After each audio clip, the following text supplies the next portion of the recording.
Alors on va se tourner vers la parole de Dieu et je poursuis un petit peu dans mon thème du moment. Je vais vous lire un texte d'une version qu'à mon avis vous n'avez jamais entendue, je pense en tout cas, et je vais voir si vous êtes capable de reconnaître d'où ça vient dans le texte qu'on a l'habitude de lire. D'accord ?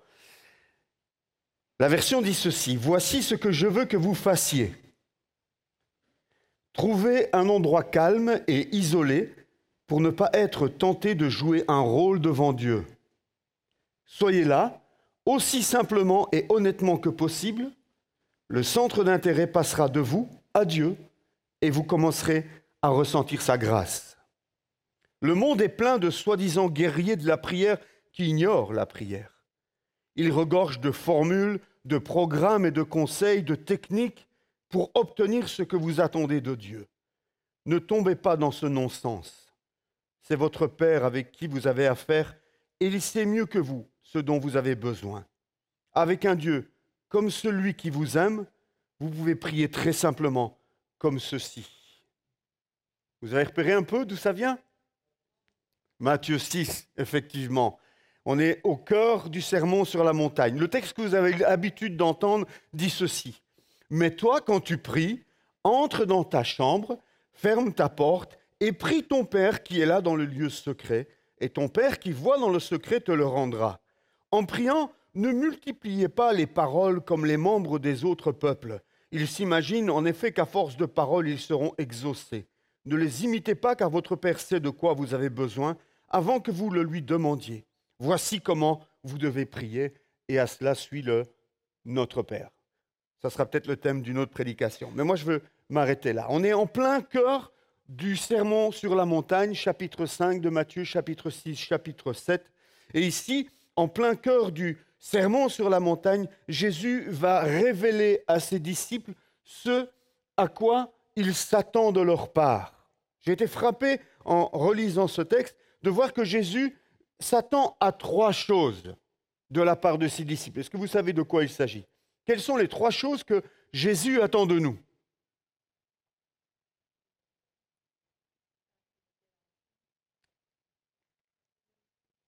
Je me sens un peu seul ce matin, je ne sais pas pourquoi.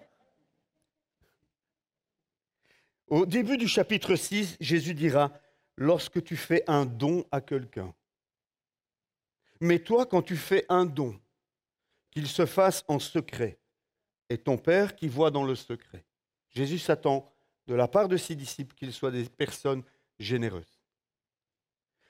Au verset 5, il dit « Lorsque tu pries », il continue un peu plus loin, « Mais toi, quand tu pries, ferme ta porte et ton Père qui voit dans le secret. » Dieu s'attend à ce que nous soyons des hommes et des femmes de prière. Et au verset 15, « Lorsque vous jeûnez, mais toi, quand tu jeûnes, afin de ne pas montrer que tu jeûnes, et ton Père qui voit dans le secret. » Vous voyez cette redondance. À 3 reprises, Jésus utilise la même formule, la même phrase, la même structure de phrase pour dire à ses disciples, pour rappeler à ses disciples, voilà ce que j'attends de vous, que vous soyez généreux, que vous priez et que vous jeûniez.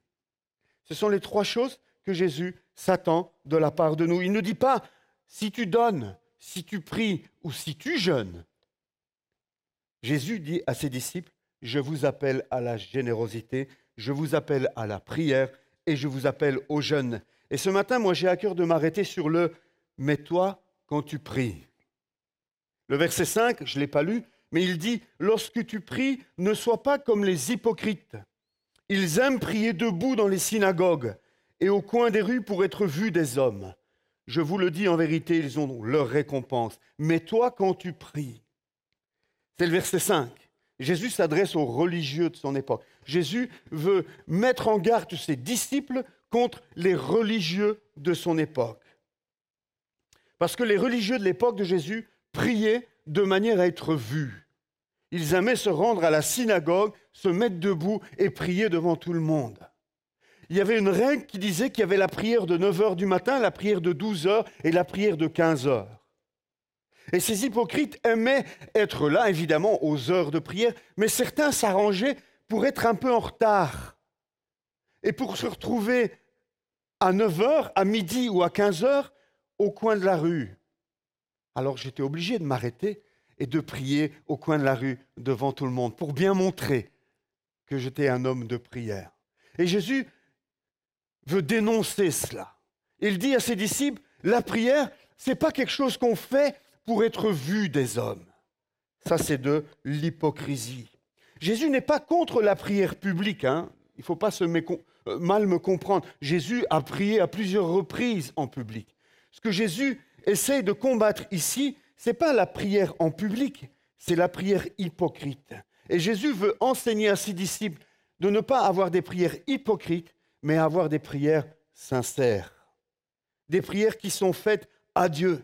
Des prières qui ne cherchent pas à impressionner les autres, mais des prières qui servent à s'adresser à Dieu. Si tu pries uniquement lorsque d'autres peuvent t'entendre, et que ce sont les seuls moments où tu pries lorsque tu es en public et que d'autres peuvent entendre ta prière, alors c'est qu'en réalité, ce n'est pas à Dieu que tu t'adresses, mais aux autres. Et si tu pries Dieu en réalité, en t'adressant aux autres, en fait, tu es hypocrite. Et je dirais même que c'est une insulte à Dieu parce que tu te sers de Dieu. Tu te sers d'une soi-disant... C'est marrant ton masque, on dirait que tu me passes la langue pendant que je prêche. Vous avez vu son masque? Montre à la caméra ton masque. Ça vaut la peine. J'ai eu un doute à un moment donné, j'ai dit, qu'est-ce qu'elle me veut? Elle me tire la langue. Prier comme cela en public, c'est une insulte à Dieu. Aujourd'hui, j'aimerais, frères et sœurs, vous aider à saisir l'essence, le cœur de la prière sincère. Parce que malheureusement, la compréhension que nous avons de la prière d'une manière générale dans nos églises, elle est vraiment polluée par la religion. Bien souvent, on vient à la foi, on devient chrétien, on donne sa vie à Christ, on passe par les eaux du baptême, et puis on apprend à prier. On a déjà tout un bagage par rapport à la prière. On a déjà toute une certaine compréhension de la prière. On a vu des prières, on a entendu des prières. Si on vient de l'Église catholique, on a entendu des prières. Si on vient de l'islam, on a entendu des prières. On a vu des choses à la télé, on a vu des reportages. Et on a une compréhension de la prière qui, finalement, elle est construite par toutes sortes d'a priori. Et puis on écoute, on observe les autres. On vient à la réunion et on entend les aînés prier. Mais est-ce que c'est seulement cela, la prière? Je crois que Jésus a voulu justement, comme il nous dit à nous, il a voulu dire à ses disciples, et attention, la prière, c'est pas ça. Et Jésus va nous laisser quelques conseils. Et j'aimerais relever, dans ce que Jésus dit à ses disciples, 3 conseils par rapport à la prière. Et mon but, c'est que vous puissiez désapprendre la prière et réapprendre la prière. Peut-être mettre de côté des clichés déposés par terre, peut-être des fausses compréhensions que vous avez de la prière qui rendent votre prière finalement un peu lassante, un peu ennuyante.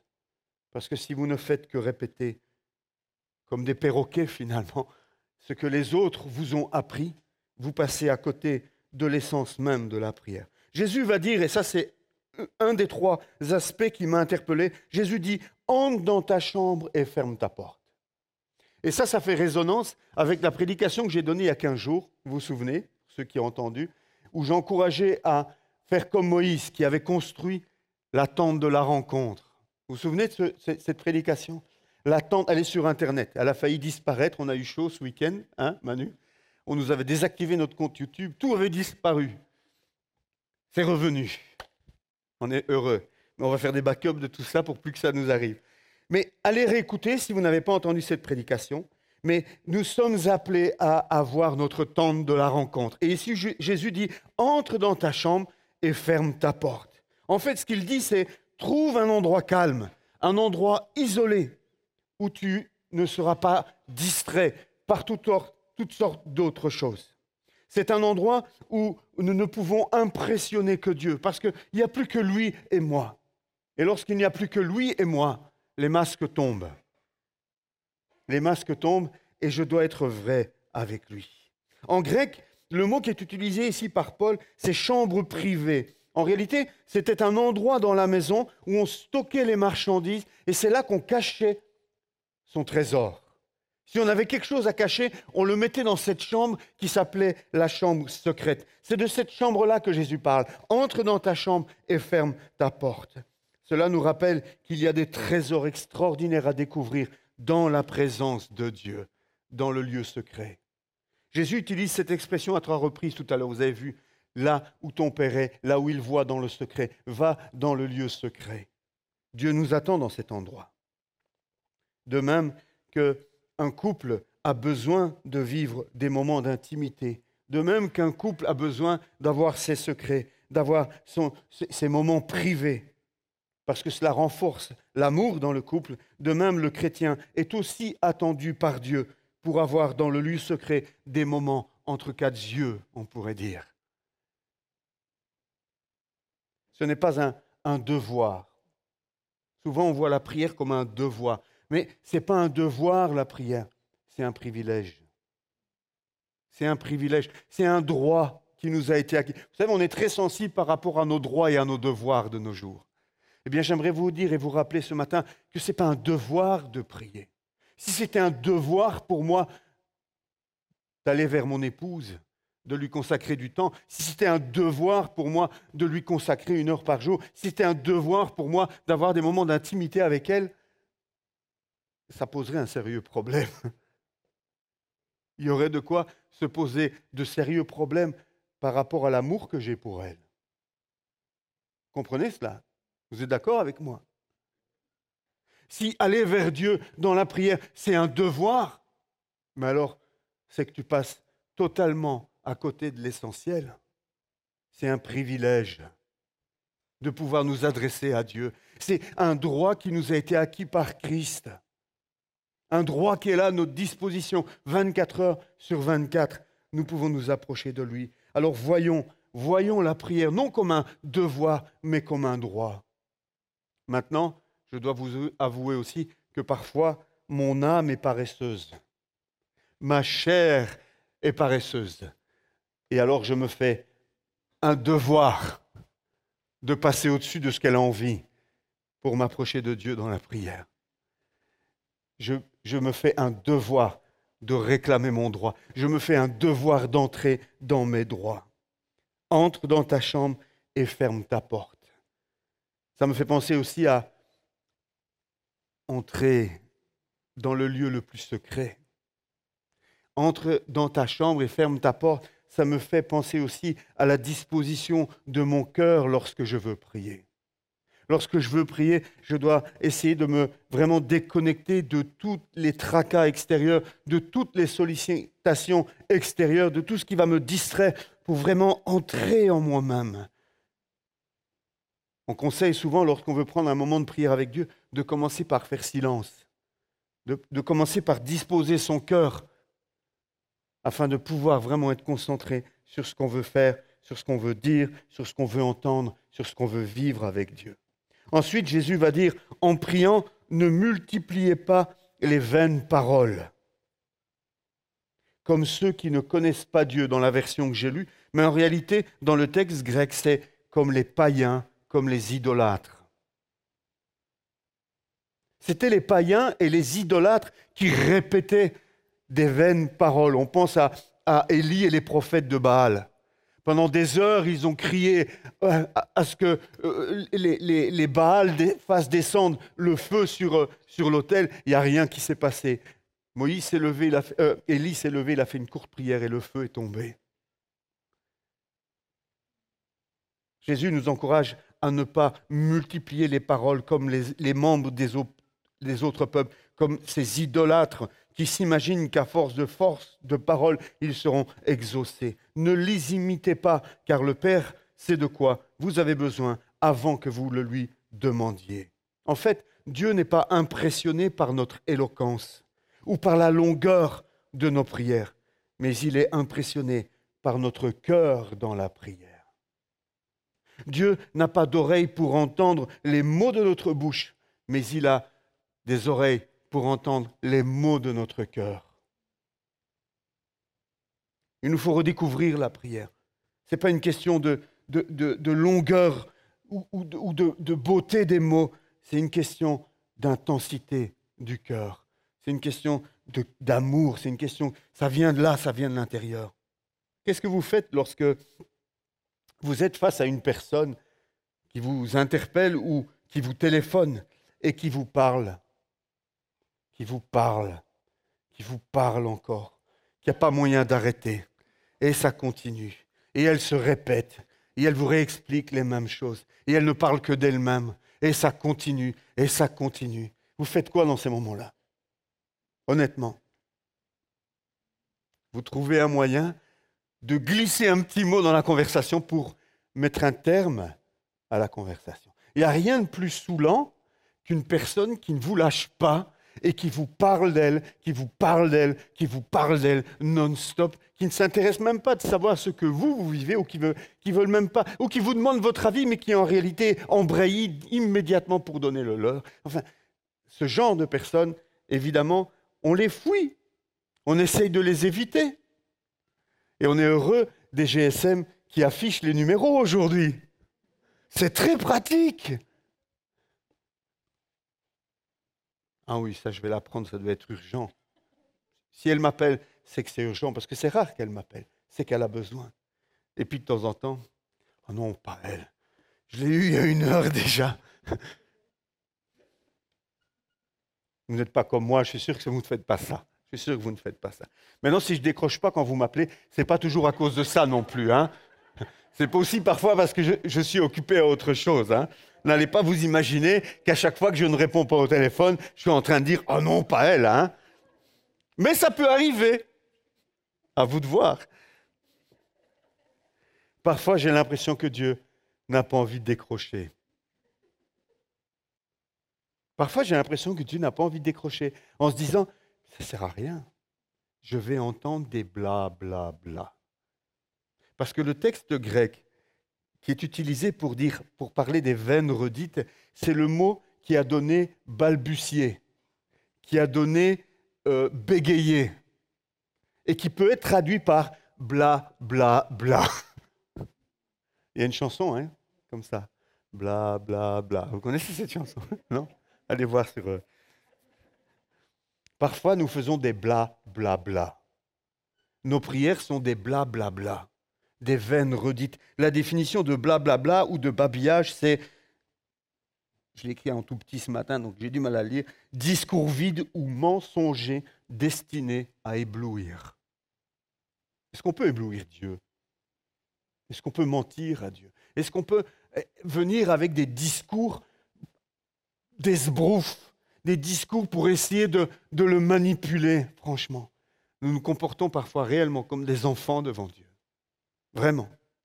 Spurgeon disait, la prière des chrétiens n'est pas mesurée au poids, la prière des chrétiens est mesurée au poids et pas à la longueur. Dieu ne mesure pas avec un mètre nos prières, Dieu pèse nos prières. Et il peut y avoir 3 mots. Quand Jésus a prié pour Lazare, pour qu'il sorte du tombeau, Jésus n'a pas fait une prière à rallonge. Il a dit, Lazare, sort. 2 mots. Ça a été la prière, enfin une des prières les plus puissantes qui ait jamais été prononcée. Le gars était en putréfaction dans sa grotte, dans sa tombe. Son corps était en décomposition. Il se sentait mauvais. Avec 2 mots, Jésus l'a fait sortir du tombeau. Dieu pèse tes prières. Dieu ne mesure pas tes prières. Retenez ça. Dieu pèse tes prières. Il ne mesure pas tes prières. Si tes prières sortent de la bouche et sont bien longues, elles n'ont pas le pouvoir de prières bien lourdes qui sortent du cœur. Parce que parfois, il y a des chrétiens qui disent « Moi, je ne sais pas prier. » Mais non, tu ne sais pas prier comme ceux qui font blablabla dans l'église, c'est vrai. Mais ce n'est pas ça que Dieu attend de toi. Ce que Dieu attend de toi, c'est une prière courte, mais qui vienne du cœur. Une prière qui ait du poids et qui vienne de l'intérieur. Essayer d'impressionner Dieu par nos prières, c'est mal connaître Dieu. Vouloir l'impressionner, le tromper même, c'est nier son amour, c'est nier qui il est, c'est nier sa divinité. Peut-être que c'est pour ça que Salomon écrira dans Ecclésiaste chapitre 5, verset 2, ne te presse point de ta bouche, que ton cœur ne se hâte point de proférer une parole devant Dieu, car Dieu est dans le ciel et toi tu es sur la terre, c'est pourquoi que tes paroles soient peu nombreuses. Ça vous semble peut-être étonnant ce matin. Je suis en train de vous dire qu'il faut prier plus courtement. Je suis en train de vous dire qu'il faut revoir vos prières. Mais je pense qu'il vaut mieux 3 mots, pensez vraiment. 3 mots qui viennent vraiment du cœur que 100 mots qui sont juste des répétitions, des blablabla. Ensuite, Jésus va donner un troisième enseignement qui, pour moi, me parle au travers de cette phrase où il dit « Votre Père sait ». Votre Père sait ce dont vous avez besoin. Nous ne prions pas pour informer Dieu des choses qu'il ne sait pas déjà. Parfois, nos prières ressemblent à cela, comme des scoops. Comme si on avait quelque chose de nouveau à dire à Dieu. Parfois, on entend des prières du style « Ah, Seigneur, tu vois, aujourd'hui, on est dans réunion de public, hein, parce que tout seul à la maison, ils ne font pas ça. Mais quand on est en public, des prières du style « Seigneur, tu vois, aujourd'hui, j'ai pris le métro à 8 heures du matin. Et tu vois, Seigneur, j'ai rencontré cette personne dans le métro. Tu vois, Seigneur, que je lui ai parlé de toi. » Et on regarde si les autres sont bien en train d'écouter. Et tu vois, j'ai parlé de Jésus, j'ai parlé de toi. Et Seigneur, tu vois. Et Seigneur, tu sais. Et Seigneur... Vous avez-tu entendu ce genre de prière? Dieu sait déjà toutes choses, frères et sœurs. Ce n'est pas le genre de prière que Dieu veut de notre bouche. Lorsque nous prions, si Dieu sait déjà toutes choses, mais alors, que prier? Alors, que demander à Dieu si déjà il sait tout? On pourrait se poser la question. Qu'est-ce qu'il faut faire lorsqu'on prie? Nous prions pour communier avec Dieu. Nous prions pour déposer nos fardeaux à Dieu. Nous prions pour lui exprimer nos soucis, nos questions, pour déposer tout cela aux pieds d'un Dieu d'amour. Nous prions pour sentir le cœur de Dieu. Avant de prier pour une personne, peut-être, c'est juste. Tu as un enfant qui va mal, tu as un ami, tu as un parent qui n'est pas au Seigneur, tu veux prier pour lui.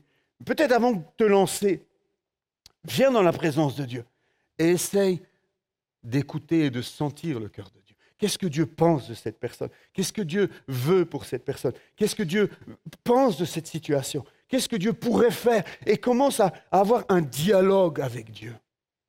Moi, je suis étonné d'écouter parfois mes prières. Et ça, c'est un truc qui vaut la peine d'être fait, c'est écouter vos prières. Enregistrez vos prières et écoutez-les. Souvent, je passe mon temps à donner des ordres à Dieu. Fais ceci, fais cela, et n'oublie pas ça, et fais comme ceci. Vous avez déjà remarqué ça? C'est quand même un petit peu étonnant de la part de petits êtres aussi minuscules que nous de vouloir donner des ordres à Dieu. Il nous faut réinventer la prière. Il nous faut redécouvrir la prière pour sentir le cœur de Dieu. La prière, c'est un moment d'intimité. La prière, c'est comme lorsque tu t'arrêtes avec ton conjoint ou que tu t'arrêtes avec un de tes enfants, que tu l'invites au restaurant, dis, tiens, je vais prendre mon adolescente, je vais l'inviter au restaurant, on va être seul à seul. Je vais avoir un moment privilégié avec elle, ou avec un ami, ou avec ton conjoint. C'est un moment où tu veux écouter l'autre. C'est un moment où tu veux sentir l'autre. C'est un moment où tu veux lui consacrer le meilleur de toi. C'est un moment où tu veux t'ouvrir à lui. C'est un moment où tu veux qu'il y ait un vrai échange. Si tu vas au restaurant pour que ton conjoint t'entende blablabla pendant 1 heure de repas, je ne pense pas que ton conjoint, en rentrant à la maison, sera très satisfait du restaurant. Mais si, pendant ce temps, ton conjoint réalise qu'il avait devant lui quelqu'un d'ouvert, quelqu'un qui vraiment s'intéressait à toi, quelqu'un qui avait vraiment envie de t'entendre, quelqu'un qui avait vraiment envie d'avoir ton avis sur une situation, un vrai échange en fait, ton conjoint rentrera heureux. Je pense que la prière, c'est ça. Avant que ce soit un monologue où on déblatère des tonnes de requêtes, de donner des ordres à Dieu, c'est d'abord un échange, la prière. C'est des silences riches, des silences remplis. Quand tu regardes ton conjoint dans un moment d'intimité dans les yeux, parfois les mots ne sont pas nécessaires. Ce sont des silences qui construisent, des silences dans lesquels il y a des choses qui s'échangent, des choses qui passent. Ça peut être un chant, ça peut être une louange, ça peut être des questions, ça peut être des larmes, ça peut être des peurs que tu exprimes, ça peut être de la joie que tu exprimes, ça peut être des doutes que tu exprimes. Et toujours, je fais référence à David, le psalmiste. Quand on lit ces psaumes, on voit le genre d'échange que David avait avec Dieu et que Dieu désire avoir avec toi. Peu importe que tu parles bien, peu importe que tu connaisses bien ta Bible ou pas, si la prière c'est ça, tout le monde est capable de prier. Si tu as fait une rencontre personnelle avec Jésus, si tu as fait une rencontre personnelle avec Dieu, si l'Esprit de Dieu habite en toi, tu es capable de ce genre de prière. Si tu n'es pas capable de ce genre de prière, si tu n'es pas apte à ce genre d'intimité avec Dieu, pose-toi la question de savoir si tu l'as réellement rencontré. C'est logique, non? Nos prières consistent parfois à trop d'ordre, je l'ai déjà dit. Fais ceci, fais cela. Et il nous faut avoir une réflexion sur nos prières. Et c'est le but de ma prédication ce matin. Réformer votre conception de la prière. Désapprendre la prière pour la réapprendre selon le modèle de Jésus. Une réflexion sur la prière. Parfois, on entend des prières où le mot Seigneur sert de ponctuation, où le mot Seigneur sert à reprendre son souffle. Merci Seigneur, parce que Seigneur, demain Seigneur, je serai avec toi Seigneur. Merci de bénir Seigneur cette journée que je vais passer aujourd'hui Seigneur. Merci de garder mes enfants Seigneur. Écoute-toi, écoute-toi. Si j'étais comme ça, Michel, bonjour Michel, est-ce que Michel, on va déjeuner aujourd'hui, Michel, qu'est-ce que tu as préparé à repas? Michel, le repas d'aujourd'hui, c'est quoi? À quelle heure on part, Michel? Elle va me dire, ça va, t'as un grain ou quoi, vieux? Qu'est-ce qui t'arrive? Il faut aller voir un docteur? Tu as un problème d'élocution? Ton langage, il y a un blocage là ou quoi? Mais écoutons-nous prier, frères et sœurs. Écoutons-nous. On est remplis de tics, de tocs. Les tacs, ça n'existe pas, hein? Non. De tics et de tocs. On est tellement entré dans une forme de prière où c'est devenu une habitude, où c'est devenu juste de la répétition, qu'on dit n'importe quoi. On dit n'importe quoi et on ne se souvient même pas de ce qu'on a dit. On a pris un quart d'heure pour prier, on se relève, on ne sait plus ce qu'on a dit. La prière, c'est pas ça. Si après un quart d'heure avec ton conjoint ou avec ton fils, ta fille, tu ne sais plus ce que tu as partagé avec lui, il y a un problème, non? Chérie, qu'est-ce qu'on mange ce soir? On mange ça. Et après, on est invité à quelle heure? Et puis 2 minutes après, chérie, on mange quoi ce soir? Et on est invité où? Et puis encore 5 minutes, chérie, on mange quoi ce soir? Là aussi, elle va me dire, mais mon vieux, t'as un souci ou quoi? Tu m'écoutes quand je te parle, ou bien tu me parles juste pour parler, juste pour dire de meubler? Est-ce que c'est pas ce qu'on fait parfois dans la prière? On prie pour prier, on prie pour meubler, on prie pour se donner bonne conscience, on prie parce que le pasteur a dit qu'il fallait prier. Mais ce n'est pas ça la prière. Abandonnez cette forme de prière. La prière que Dieu veut, c'est une vraie intimité. C'est un vrai cœur à cœur. Ça peut durer que quelques minutes. Du moment que c'est intense et profond et vrai. Seigneur, aujourd'hui, j'ai un rendez-vous avec les avocats. Aujourd'hui, j'ai un rendez-vous avec tel client. Ça se passe mal, Seigneur. J'ai peur. Je ne sais pas comment on va faire. Seigneur, j'ai vraiment besoin que tu me conseilles. J'ai besoin que tu m'aides à rester calme. J'ai besoin que tu me donnes les bons mots. J'ai besoin que je ne sais pas. Mais Seigneur, ça, c'est une peur que j'ai ce matin. Et avant de commencer ma journée, je viens à toi, Seigneur. Est-ce que tu as quelque chose à me dire par rapport à cela? Est-ce qu'il y a un texte que je peux lire où tu vas me conseiller? Un vrai cœur à cœur.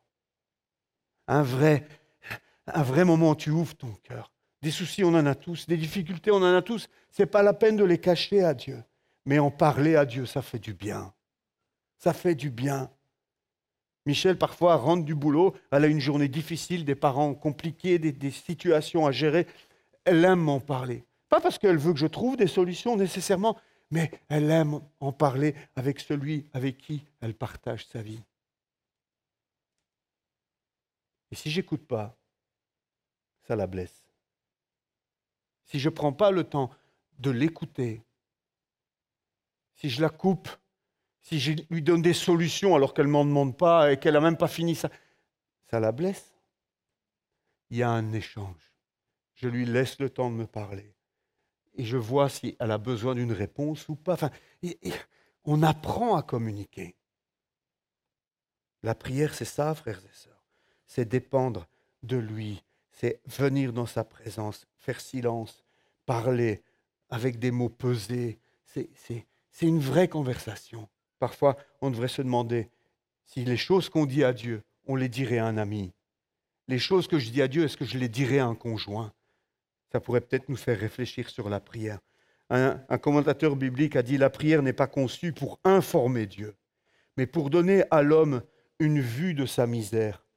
La prière est là pour que l'homme puisse prendre conscience de sa petitesse par rapport à Dieu, pour que l'homme puisse humilier son cœur, pour que l'homme puisse réaliser qu'il est dépendant de Dieu, pour que l'homme puisse, quelque part, faire grandir son désir de la relation avec Dieu, pour enflammer sa foi. La prière est là pour animer, réanimer ton espérance. Elle est là pour élever ton âme de la terre vers le ciel. Et elle est là, la prière, pour te rappeler que ton Père est là, que ton pays et ton héritage sont là-haut. Dans ce discours, je conclus, Jésus n'oppose nullement la prière publique à la prière privée. Ce n'est pas ça son but. Son but, c'est de redéfinir la prière. Il voit que ses disciples ont grandi dans un contexte où la seule notion de prière qu'ils ont, c'est celle que les pharisiens leur transmettent. Et Jésus leur dit, la prière, c'est pas ça. La prière, c'est entre dans ta chambre et ferme ta porte. C'est ne répète pas des vaines paroles parce que ton Père sait. Dieu souhaite t'extraire. Jésus voulait que ses disciples soient extraits du carcan religieux parce que Dieu n'aime pas la religion. Dieu n'aime pas la religion. Les religieux de l'époque avaient fait de la prière un outil de la religion, une hypocrisie. Répéter le Notre Père, par exemple. Répéter le Notre Père 10 fois, 3 fois en fonction de, je ne sais. Mais finalement, c'est un mantra. Et ceux qui répètent le Notre Père comme forme de prière en disant je vais faire 3 Notre Père et 6, vous savez quoi. Mais c'est une forme de mantra et ça va totalement en opposition à l'enseignement de Jésus qui dit justement ne répétez pas de vaines paroles. Le Notre Père, ce n'est pas une prière, c'est un modèle de prière. C'est un exemple. Mais Jésus n'a jamais voulu qu'on fasse du Notre Père la prière que nous répétons sans y réfléchir de manière automatique. Je conclus. Merci pour la remarque désobligeante que tu viens de me faire, frère. Non, je rigole. Ouais, je sais que c'est moi qui l'ai demandé. La prière n'est pas le chemin pour nous approcher de Dieu, frères et sœurs. La prière n'est pas le moyen pour retrouver Dieu.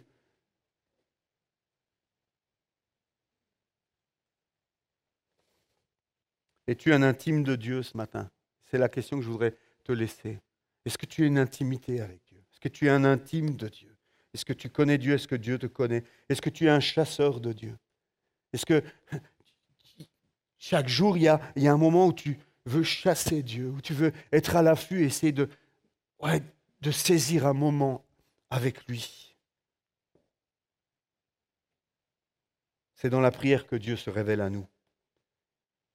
Dieu se révèle dans sa nature, Dieu se révèle au travers de sa parole, mais Dieu se révèle aussi à nous dans le silence, Dieu se révèle dans sa présence. C'est dans sa présence, dans le lieu secret, dans des temps de qualité, que Dieu va pouvoir te transformer. Il y a des chrétiens qui ont des années de conversion, mais qui ne bougent pas, qui ne changent pas, qui ne s'améliorent pas, qui ne progressent pas dans la sainteté, qui ne progressent pas au niveau de leur caractère, qui sont les mêmes qu'il y a des années, parce qu'ils ne passent pas du temps dans la présence de Dieu. C'est dans la présence de Dieu que Dieu te transforme. C'est quand tu viens à lui, dans des moments comme cela, que Dieu peut opérer des changements dans ta vie. C'est dans ces moments-là qu'il peut vraiment améliorer ton caractère, qu'il peut te sanctifier, qu'il peut te faire grandir, qu'il peut te faire progresser. Si ton caractère doit s'améliorer, va dans sa présence. Si tu cherches ton chemin et que tu es perdu, va dans sa présence. Si tu as besoin de paix, de sécurité, de consolation, de pardon, de guérison, c'est dans sa présence que tout cela se trouve. Pas à l'église. Oui, Dieu peut te bénir. Oui, Dieu peut te guérir. Oui, il y a des choses qui peuvent se passer à l'église. Mais là où l'essentiel se fait, c'est dans sa présence. C'est dans l'intimité de sa présence. Tu cherches à l'église ce que tu peux peut-être trouver de temps en temps, alors que tu peux trouver tout le temps dans sa présence ce que tu recherches. Ta foi défaille, tes peurs t'envahissent, la dépression te gagne. C'est dans sa présence que tu trouveras la victoire. Dans sa présence. Ton travail, tes enfants, tes parents t'inquiètent. Dans sa présence. Dans sa présence. Je vous passe une petite vidéo pour conclure, elle dure que 2 minutes. Que cette prédication puisse vous aider à revisiter la prière et à la vivre autrement. Soyez bénis. Qu'est-ce que la prière? Une vieille tradition? Un rituel religieux? Un porte-bonheur? Une checklist religieuse faite pour apaiser un être supérieur? Obtenir ce que nous voulons ou au moins éviter les difficultés? La prière a été redéfinie, tordue et rendue confuse. Mais à son essence, la prière parle simplement à Dieu. Ce Dieu qui a créé l'univers, ce Dieu qui nous donne la vie, la respiration, le Dieu qui tient toutes choses ensemble. Ce Dieu-là veut que nous lui parlions. Dans l'étendue de tout ce qui existe, il se soucie de nous individuellement, personnellement. Comment ne pas prier un Dieu si aimant? Qui que nous soyons, comment ne pas le remercier pour ce qu'il a fait? Ou crier à lui quand nous avons besoin d'aide, quand nous avons besoin de pardon, que nous sommes effrayés? Comment ne pas rendre grâce pour nos bénédictions ou notre prochain repas? Pourquoi vivrions-nous une vie loin de lui? Ce n'est pas une question de formule, de posture ou de mots bien choisis pour impressionner l'auteur du temps et de l'espace. C'est juste une question d'obéissance. Dieu s'est rendu disponible pour nous. Il veut que nous l'écoutions, que nous lui fassions confiance, que nous reconnaissions notre dépendance de lui.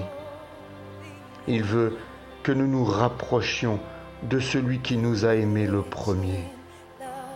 Nous pouvons nous approcher avec confiance, car Christ a déchiré le voile, il a lavé le péché qui nous séparait de sa présence pour que nous vivions une relation avec lui. Ainsi, nous demandons que son royaume vienne, que sa volonté soit faite sur la terre et dans nos vies comme au ciel. C'est cela, la prière.